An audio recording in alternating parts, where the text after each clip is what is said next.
خواب میں کیلے نظر آتے ہیں۔ کیلا جو ہے وہ بڑا ہی عمدہ پھل ہے، اور اگر انہوں نے دیکھا کہ کیلا پکا ہوا ہے یعنی کھانے کے قابل ہے تو پھر اس کی تعبیر منفیت ملنے سے ہے، اچھی تعبیر ہے۔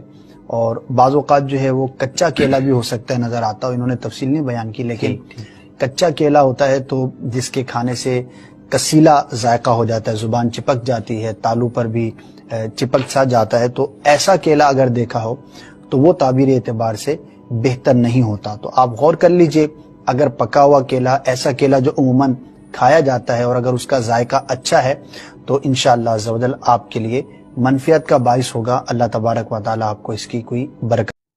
اعوذ باللہ من الشیطان الرجیم، بسم اللہ الرحمن الرحیم۔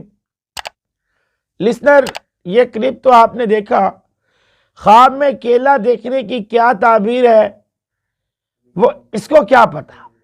اس نے کون سا امام سیرین کی وہ کتاب پڑھی ہے جس میں خوابوں کی تعبیر کے بارے میں، تعبیر الرؤیا یعنی خوابوں کی تعبیر کے بارے میں علم ہے؟ اس نے وہ نہیں پڑھی، محض یہ بکواس پر مبنی کہانی ہے، پھر تو ہر کی تعبیر یہ بن جائے گی۔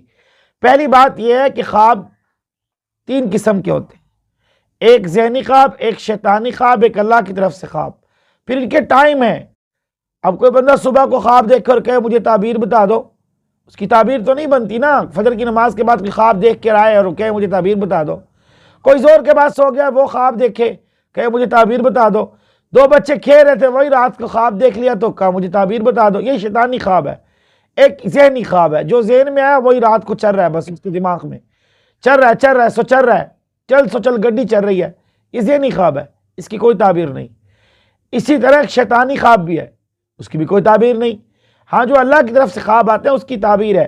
پھر تو ہر کسی کی تعبیر یہی ہوگی کہ سیب کچا دیکھا تو معاذ اللہ کچھ نقصان ہونے والا ہے، سیب پکا دیکھ لیا تو فائدہ ہونے والا ہے، آم کچا دیکھا تو نقصان ہوگا، پکا دیکھا تو فائدہ ہوگا، سنترا کچا دیکھا تو فائدہ ہوگا، نقصان ہوگا، سنترا پکا دیکھا تو فائدہ ہوگا، کیلا کچا دیکھا تو فائدہ ہوگا، پکا دیکھا تو نقصان ہوگا، یا کچا دیکھا تو نقصان ہوگا، پکا دیکھا تو فائدہ ہوگا۔ یہ سب بکواس پر مبنی ایک کہانی ہے۔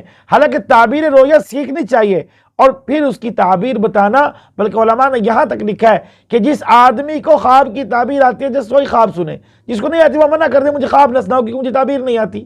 پھر تیسری بات یہ بھی ہے کہ جو خواب کی تعبیر بتاؤ گے وہی اس کی تعبیر بن جائے گی، اگر آپ نے غلط بتائی تو معاذ اللہ من ذالک، تو بچنا چاہیے۔ اور اگلی بات یہ بھی ہے، خواب سنانے سے پہلے سبحان اللہ والحمدللہ ولا الہ الا اللہ واللہ اکبر ولا حول ولا قوت الا باللہ العلی العظیم پڑھ لینا چاہیے۔ تو آج تو یہ چیزوں کو تو بتایا نہیں جا رہا، لیکن بس ایک جھوٹ پر کہانی ویڈیو بنا کر یوٹیوب پر پھینکی جا رہی ہے تاکہ لوگ بس ہم سے رابطہ کر لیں کسی طرح اور ہمارا جو ہے وہ روزی روٹی چلتی رہے۔ یہ بالکل غلط بات ہے۔ سامعین محترم، اس کو خواب کے بارے میں بالکل بھی یقین سے کہتا ہوں نہیں پتا۔ اللہ رب العزت ہم سب کو ایسے لوگوں سے خواب کی تعبیر پوچھنے کی توفیق دے جن لوگوں کو کم از کم خواب کے تعبیر کے بارے میں علم ہے اور دین کے بارے میں علم ہے، اور ایسے لوگوں سے محفوظ فرمائے جو چٹے خود بھی ہیں اور لوگوں کو بھی گمراہ کرتے ہیں۔ اللہ رب العزت ہمیں گمراہی سے محفوظ فرمائے۔ آخر دعوانا الحمدللہ رب العالمین۔